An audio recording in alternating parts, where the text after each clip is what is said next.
باقی ہر گناہگار کے لیے توبہ ہے، ان کی کوئی توبہ نہیں ہے۔ میں ان سے بھی زار ہوں اور وہ مجھ سے بری ہیں، میں ان سے بری ہوں اور وہ مجھ سے بری ہیں۔ یہ امام احمد بن حنبل کتاب السنہ میں یہ حدیث ہے، حدیث نمبر 44 حدیث نمبر 4۔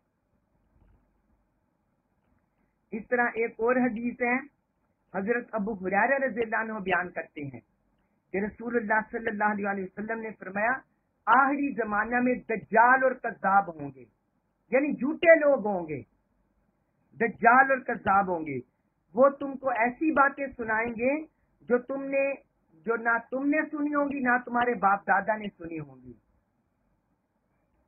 تم ان سے دور رہنا، وہ تم سے دور رہیں، تم ان سے دور رہنا، وہ تم سے دور رہیں، کہیں وہ تم کو گمراہ نہ کر دیں اور کہیں وہ تم کو فتنہ میں نہ ڈال دیں، کہیں وہ تم کو گمراہ نہ کر دیں، کہیں وہ تمہیں فتنہ میں نہ ڈال دیں۔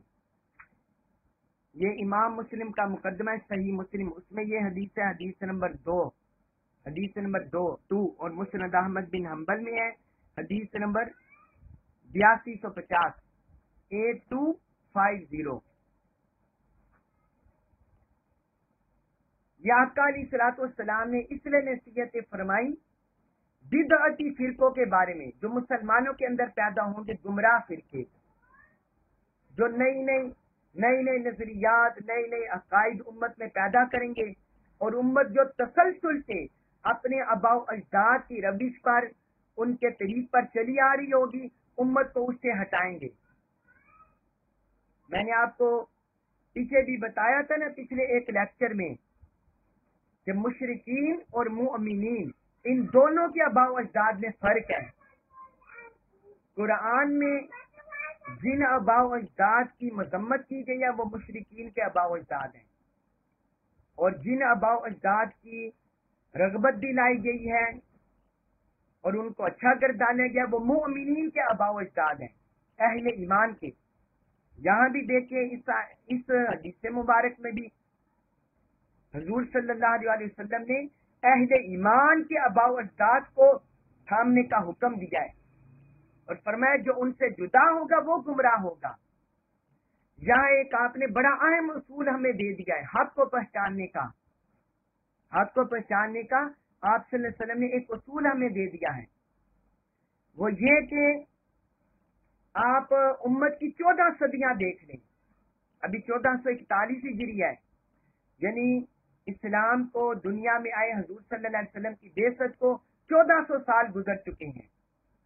تو ان 14 صدیوں میں دیکھیں کہ مسلمانوں کے کیا عقائد رہے تھے، ان 14 صدیوں میں مسلمانوں کے کیا عقائد رہے ہیں۔ ابھی جو مسلمانوں کی اکثریت ہے ان کے کیا عقائد ہیں، پچھلی صدی میں مسلمانوں کے کیا عقائد تھے، پھر اس سے پچھلی صدی میں، پھر اس سے پچھلی صدی میں، یعنی 14 صدیوں کے عقائد آپ دیکھ لیں کہ جمہور امت، اکثر امت کے کیا عقائد رہے، تو اس سے آپ کو پتہ چل جائے گا، حق آپ کو مل جائے گا کہ جو اس وقت فی زمانہ اہل سنہ والجماعہ جو اہل سنت و جماعت کے عقائد ہیں، 14 صدیوں میں ساری امت مسلمہ کے وہ عقائد رہے ہیں۔ تو یہ بھی ایک حق کو پہچاننے کی دلیل ہے، حق کو پہچاننے کی دلیل ہے۔ اور باقی امت میں بڑے فرقے ہوئے، کوئی کسی نے تقدیر کا انکار کیا، وہ فرقے ہو گئے، جدا ہو گئے، کسی نے ایمانیات پر بحث کی، اس میں فرقے بن گئے، کسی نے حضور صلی اللہ علیہ وسلم کے صحابہ اکرام سے بغض رکھا، وہ ناصبی حارجی فرقے بن گئے، کسی نے حضور صلی اللہ علیہ وسلم کی اہل بیت اطہار سے بغض رکھا، وہ ناصبی حارجی بن گئے، کسی نے حضور کے صحابہ اکرام سے بغض رکھا، وہ رافضی بن گئے، کسی نے اور طرح طرح کے فتنے پیدا ہوئے۔ تو ان سارے فتنوں میں یہ مرور زمانہ سے پیدا ہوتے رہے، لیکن جو حق جماعت ہے وہ اہل سنت و جماعت کی ہے، جس کے عقائد 14 صدیوں سے تسلسل میں چلے آ رہے ہیں۔ جس کے عقائد تسلسل سے 14 صدیوں سے چلے آ رہے ہیں. اور اس کے بعد ہے سورۃ الانعام آیت نمبر 69. اس میں اللہ تعالی نے فرمایا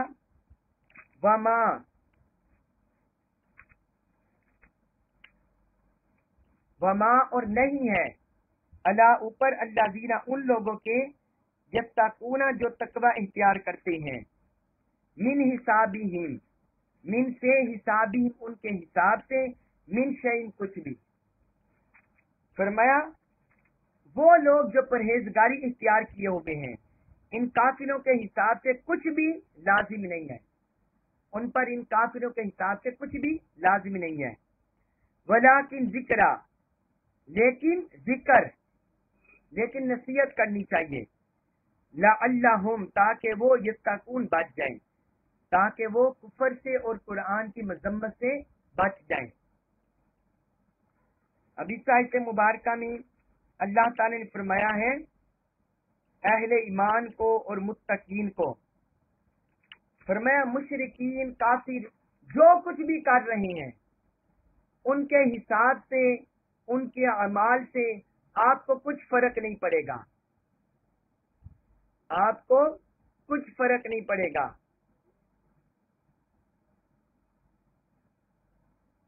جو وہ کریں گے وہ اپنا صلہ پائیں گے, جو وہ کریں گے وہ اپنا جو بوئیں گے وہ کاٹیں گے. آپ کو ان کے حساب سے کچھ غرض نہیں ہونی چاہیے. جس طرح قرآن میں اسی مقام پر سورۃ الانعام میں اسی طرح اللہ تعالی نے ایک اور مقام پر بھی بیان کیا. یہ سورۃ الانعام آیت نمبر 52 52 اس میں بھی ہم پا رہے ہیں, اس میں بھی اللہ تعالی نے بیان کیا ما علیک من حسابہ من شیء وما من حسابک علیہ من شیء, کہ آپ کے حساب میں سے ان پر کچھ لازم نہیں ہے, ان کے حساب میں سے آپ پر کچھ لازم نہیں ہے, اور ان کے حساب میں اور آپ کے حساب میں سے ان پر کچھ لازم نہیں ہے. یعنی جو کوئی عمل دنیا میں کرے گا وہ خود ہی اس کا انجام بھگتے گا, وہ خود ہی اس کا انجام بھگتے گا. فرمایا لیکن ہاں یہ کام کرنا ہے ولیکن ذکرہ نصیحت کرتے رہنا ہے, قرآن کا پیغام پھیلاتے رہنا ہے, سنت کا پیغام پھیلاتے رہنا ہے, نصیحت کرتے رہنا ہے, نصیحت سے نہیں رکنا. قرآن و سنت کے ابلاغ سے, تبلیغ سے, دعوت سے, لوگوں کو خیر کی طرف بلانے سے, نصیحت کی طرف بلانے سے یہ راستہ بند نہیں ہوا, یہ کسی دور میں بھی بند نہیں ہوگا. فرمایا یہ راستہ بند نہیں کرنا, نصیحت کرتے رہنا ہے. اس کا فائدہ کیا ہوگا؟ لعلہم یتقون, تاکہ وہ بچ جائیں, تاکہ وہ بچ جائیں. کفر سے کنارہ کشی اختیار کر لیں, شرک سے کنارہ کشی اختیار کر لیں, قرآن کی مذمت سے بچ جائیں, دین اسلام کی تضییق سے, استہزاء سے بچ جائیں, اور شاید ان کے دل میں کسی کے دل میں بات اتر جائے اور اسے ہدایت نصیب ہو جائے. اس لیے فرمایا نصیحت کرتے رہنا ہے, نصیحت کا دروازہ یہ کھلا رہے گا. اس کے بعد ہے سورۃ الانعام آیت نمبر 70. اس میں اللہ تعالی نے فرمایا وَذَرِ اور آپ چھوڑ دیں الذین ان لوگوں کو اتخذوا جنہوں نے بنا لیا ہے دینہم اپنے دین کو لعباً کھیل ولہواً اور تماشا. فرمایا اور آپ ان لوگوں کو چھوڑے رکھیں جنہوں نے اپنے دین کو کھیل اور تماشا بنا لیا ہے.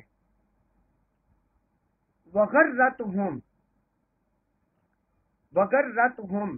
اور فریب میں ڈال رکھا ہے ہم انہیں الحیات زندگی نے الدنیا دنیا کی, جنہیں دنیا کی زندگی نے فریب دے رکھا ہے. وذکر اور آپ نصیحت فرماتے رہیں بھی اس کے ذریعے, وذکر بھی اور آپ اس قرآن کے ذریعے نصیحت کرتے رہیں. ان تبصر نفس بما کسبت, ان تبصر یہ کہ سپرد نہ کر دی جائے, ہلاکت کے سپرد نہ کر دی جائے. بسل کا مطلب سپرد کرنا، ہلاکت کے سپرد کرنا، تو وہ مراد ہے. فرمایا وہ ہلاکت کے سپرد نہ کر دی جائے نفس کوئی جان بیما اس کے سبب کا سبب جو اس نے کمایا، تاکہ کوئی جان اپنے کیے کے بدلے ہلاکت کے سپرد نہ کر دی جائے. لیسا لہا لیسا نہیں لہا اس کے لیے من دون اللہ اللہ کے سوا ولیٌ کوئی مددگار ولا اور نہ شفیع کوئی سفارشی. فرمایا اس جان کے لیے نہ کوئی مددگار ہوگا اور نہ کوئی سفارشی ہوگا. وَإِن تَعْدِلْ اور اگر وہ پورا بدلہ بھی دے، یعنی اپنے گناہوں کا اگر وہ پورا بدلہ بھی دے، معاوضہ بھی دے. وَإِن تَعْدِلْ اور اگر وہ دے بدلہ کل عدل پورا بدلہ پورا معاوضہ، لا نہیں یوحظ قبول کیا جائے گا منہا اس سے، تو اس سے وہ قبول نہیں کیا جائے گا. وَإِن تَعْدِلْ اولئک یہی وہ لوگ ہیں الذین وہ لوگ ابسلوا جو ہلاکت میں ڈالے گئے، بما اس سبب سے کاسبوا جو انہوں نے کمایا. فرمایا یہ وہ لوگ ہیں جو اپنے کیے کے سبب ہلاکت میں ڈال دیے گئے، اپنے کیے کے سبب ہلاکت میں ڈال دیے گئے. لہم ان کے لیے ہے شراب پانی، من حمیم کھولتے ہوئے، ان کے لیے کھولتے ہوئے پینے کا پانی ہے، پانی کا پینا ہے. وعذاب اور عذاب علیم دردناک، بما اس وجہ سے کانوا ہوتے یکفرون کفر کرتے. فرمایا اور ان کے لیے دردناک عذاب ہے اس وجہ سے کہ وہ کفر کرتے تھے.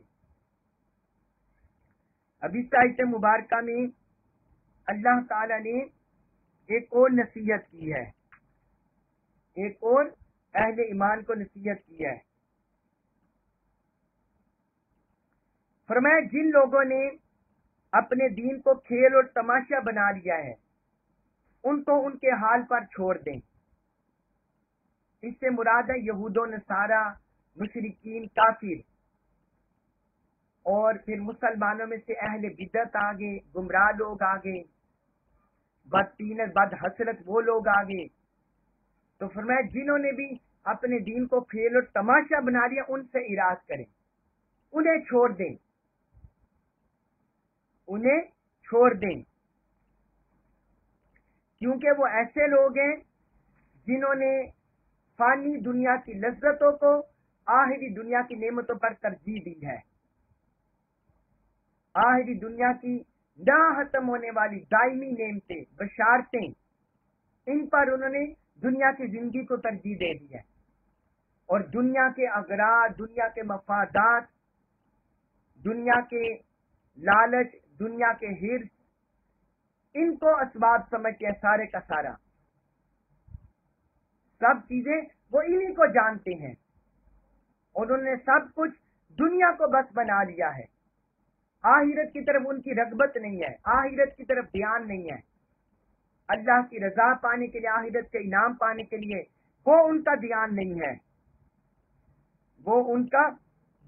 ہے، وہ صرف لہو و لعب میں مشغول رہتے ہیں، دنیا کے کھیل تماشوں میں، لذات میں، خواہشات میں، بس وہ اسی بات میں رہتے ہیں. اور پھر آگے اللہ تعالی نے فرمایا وغرتہم الحیات الدنیا، انہیں دنیا کی زندگی نے دھوکے میں مبتلا کر رکھا ہے، وہ دنیاوی زندگی کے دھوکے میں مبتلا ہے. وہ شاید یہ سمجھتے ہیں کہ ہم نے یہاں بینک بیلنس بنا لیا، ہم نے اپنی تجارت کو فروغ دے دیا، ہم نے اپنی معیشت کو مضبوط کر دیا، ہم عالمی طاقتور بن گئے، ہم عالمی ہیرو بن گئے. وہ شاید یہ سمجھتے ہیں کہ یہی دنیا ہمیشہ کے لیے رہنے والی ہے، اور یہ ان کی طاقت، قوت، ان کی سلطنت، ان کا اقتدار ہمیشہ کے لیے رہے گا. اللہ تعالی نے فرمایا دنیاوی زندگی نے انہیں دھوکے میں مبتلا کر دیا ہے. وَذَكِّرْ بِهِ أَن تُبْصَرَ نَفْسٌ بِمَا كَسَبَتْ، اور فرمایا کہ آپ اس قرآن کے ذریعے انہیں نصیحت کرتے رہیں اس قرآن کے ذریعے انہیں نصیحت کرتے رہیں تاکہ کوئی جان اپنے کیے کے سپرد اپنے کیے کے بدلے سبرد ہلاکت نہ کر دی جائے۔ فرمایا کہ نصیحت کرتے جائیں، جس کسی کو اللہ تعالی نے ہدایت دینی ہوگی، جس کے نصیب میں ہدایت ہوگی، اس سے ہدایت مل جائے گی، وہ ہدایت پا لے گا، وہ ہدایت پا لے گا جس کے نصیب میں ہوگی۔ قرآن نے اور مقامات پر بھی اس کا ذکر کیا ہے۔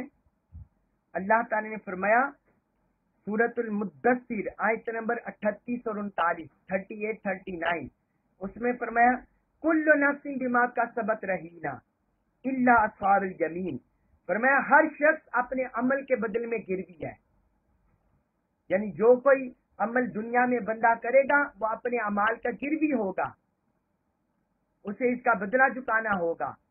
الا اصحاب الیمین، صرف سوائے دائیں طرف والوں کے، یعنی جو دائیں طرف والے ہیں، جو اہل جنت ہیں، جنت والے کام کرنے والے ہیں، وہ انعام پا لیں گے، وہ انعام پا لیں گے۔ اور سورۃ الحجر آیت نمبر 3 اس میں اللہ تعالی نے فرمایا ذرہم یاکلوا یتمتعوا، اے ابھی آپ انہیں چھوڑ دیں، یہ کھائیں اور فائدہ اٹھائیں۔ جو لوگ قرآن کی طرف نہیں آ رہے، آپ کی ہدایت کی طرف نہیں آ رہے اور ہدایت نہیں پانا چاہتے، تو فرمایا انہیں چھوڑ دیں، وہ دنیا میں کھائیں پیئیں موج اڑائیں اور اپنا فائدہ حاصل کریں۔ وَيُلْهِهِمُ الْعَمَلُ، اور ان کی جھوٹی امیدیں ان کو غافل رکھیں، جھوٹی امیدیں ان کو غافل رکھیں، ان کی آنکھوں پر پردہ ڈال کے رکھیں، ان کے کانوں پر ڈانٹ دے کر رکھیں، ان کی آنکھوں پر پردہ ڈال کے رکھیں۔ وَيُلْهِهِمُ الْعَمَلُ، فرمایا اور ان کی جھوٹی امیدیں ان کو غافل رکھیں۔ فَسَوْفَ يَعْلَمُونَ، پس وہ ان قریب جان جائیں گے۔ جن جھوٹی امیدوں پر وہ دنیا میں زندگی بسر کرتے رہے، لہو و لعب میں مشغول رہے، کھیل تماشوں میں مشغول رہے، فرمایا وہ ان قریب جان جائیں گے۔ تو آپ انہیں چھوڑ دیں، لیکن نصیحت کرتے رہیں، نصیحت نہیں چھوڑنا۔ اور آگے فرمایا لیس لہ من دون اللہ ولی ولا شفیع، یہ آگے ان کا آخرت میں انجام بتا دیا۔ فرمایا آخرت میں اس جان کے لیے نہ کوئی مددگار ہوگا، نہ کوئی سفارشی ہوگا۔ اس کا مطلب ہے کہ یہ ایسے نفوس ہیں، گٹیا نفوس، حبیث نفوس، جنہوں نے دنیا کی زندگی کو آخرت پر ترجیح دی، جو دنیا میں اللہ اور اللہ کے رسول سے اعراض کرتے رہے، تو فرمایا ان کے لیے کوئی مددگار نہیں ہوگا اور ان کے لیے کوئی سفارشی نہیں ہوگا۔ اس کا مفہوم محال یہ ہوا کہ جو دنیا میں رب اور رسول کی مانتا رہا، اطاعت کرتا رہا، اللہ اور اللہ کے رسول کی محبت کرتا رہا، تو ان کے لیے آخرت میں مددگار بھی ہوں گے اور ان کے لیے سفارشی بھی ہوں گے۔ اللہ کی بارگاہ میں سفارش کرنے والے بھی ہوں گے، شفاعت کرنے والے بھی ہوں گے، اور اللہ کی بارگاہ میں ان کے درجات کی بلندی کا باعث بننے والے یہ ان کے مددگار بھی ہوں گے۔ ان دونوں کے احوال جدا جدا ہیں۔ پھر فرمایا اسی آیت میں آیت نمبر 70 میں اولئک الذین ابسلوا بما کسبوا، فرمایا وہ لوگ ہیں جو اپنے کیے کے بدلے ہلاکت میں ڈال دیے گئے۔ اب کوئی بندہ قیامت کے دن اللہ پر بلیم نہیں کر سکتا، اپنے دائیں بائیں فرشتے جو بیٹھے ہوئے ہیں کرامن کاتبین، ان پر بلیم نہیں کر سکتا کہ ہم تو دنیا میں نیک اعمال کرتے رہے، ہم نمازیں پڑھتے رہے، روزے رکھتے رہے، اللہ اور اللہ کے رسول کی اطاعت کرتے رہے، خالق اور مخلوق کے حقوق ادا کرتے رہے۔ ایسا نہیں ہوگا۔ فرمایا وہ آخرت میں ہلاکت میں ڈالے جائیں گے اس وجہ سے کہ یہ وہ کماتے رہے، یہ دنیا میں وہ کمائی اپنے ساتھ لائے، دنیا میں کمزوروں پر ظلم کرتے رہے، کمزوروں پر ظلم کرتے رہے، کمزوروں کے حقوق غصب کرتے رہے، ان کا حق کھاتے رہے، یتیموں کا مال کھاتے رہے، مسکینوں کا مال کھاتے رہے، دین پر اسلام پر جبر کرتے رہے، ظلم کرتے رہے۔ یا عالمی طاغوتی طاقتیں، کفر کی طاقتیں، ان کی طرف میں اشارہ کر رہا ہوں. تو جو انہوں نے دنیا میں کمایا، اللہ تعالیٰ فرما رہے ہیں اولئک الذین ابسلوا بما کسبوا، کہ جو انہوں نے دنیا میں کمایا ہوگا اسی کا بدلہ آخرت میں ہلاکت میں ڈال دیے گئے، آخرت میں ہلاکت میں ڈال دیے گئے. اور انہی کے لیے نہ کوئی مددگار ہوگا نہ سفارشی ہوگا. جس طرح قرآن میں ایک اور مقام پر بھی ہے، سورۃ المؤمن آیت نمبر 18، اس میں اللہ تعالیٰ نے فرمایا ما للظالمین من حمیم ولا شفیع یطاع، فرمایا ظالموں کا نہ کوئی مددگار ہوگا نہ سفارشی ہوگا، کوئی انہیں مدد میسر نہیں ہوگی نہ شفاعت میسر ہوگی. من حمیمی ولا شفیع یطاع، نہ کوئی سفارشی ہوگا نہ دوست ہوگا جس کی بات مانی جائے، جس کی بات قبول کی جائے، کوئی بھی انہیں نہیں ملے گا. اور پھر آگے اسی آیت میں اللہ تعالیٰ نے فرمایا، یہ بڑی آیت ہے جس میں مختلف مضمون اللہ تعالیٰ نے جمع فرما دیے. جو مکذبین ہیں، کفار ہیں، دین کو جھٹلانے والے ہیں، اللہ تعالیٰ نے ان کا انجام، دنیا میں ان کے اعمال اور آخرت میں ان کا انجام، یہ سارا تفصیل سے بیان فرما دیا ہے. پھر آگے فرمایا لہم شراب من حمیم، فرمایا ان کے لیے کھولتا ہوا پانی ہوگا. جب جہنم میں انہیں پیاس ستائے گی، معاذ اللہ استغفر اللہ، اللہ تعالی ہم سب کو بچائے. جہنم میں جب انہیں پیاس ستائے گی، آگ میں گرے ہوئے ہوں گے، اس وقت وہ پانی پانی مانگیں گے. تو فرمایا انہیں کھولتا ہوا پانی، پینے کے لیے پانی ملے گا. جس طرح دنیا میں ابلا ہوا پانی ہوتا ہے، تو جہنم کا ابلا ہوا پانی، معاذ اللہ استغفر اللہ، یہ دنیا کی آگ اس کا مقابلہ ہی نہیں کر سکتی. فرمایا تو وہ کھولتا ہوا پینے کا پانی انہیں ملے گا. وعذاب علیم، اور ان کے لیے دردناک عذاب ہوگا. کس وجہ سے؟ بما کانوا یکفرون، اس سبب سے کہ جو وہ کفر کرتے تھے، یا ان کے کفر کی وجہ سے. جو دنیا میں وہ باغی رہے، کفر کرتے رہے، اللہ اور اللہ کے رسول سے غافل رہے اور مذاق اڑاتے رہے، تضحیق کرتے رہے. فرمایا یہ اس سبب سے وہ آخرت میں یہ عذاب کا مزہ چکھیں گے، آخرت میں اس سبب سے عذاب کا مزہ چکھیں گے. تو یہ اللہ تعالی نے سارا تفصیل سے بیان فرما دیا. اللہ تبارک و تعالی ہمیں جہنم سے پناہ عطا فرمائے، اپنی نافرمانی سے پناہ عطا فرمائے، اپنے غضب سے پناہ عطا فرمائے، اور اپنی اور اپنے حبیب کی کامل محبت اور اطاعت نصیب فرمائے. اور اللہ تعالی ہمیں اس پر عمل پیرا ہونے کی توفیق عطا فرمائے. وما علیہ الا البلاغ المبین.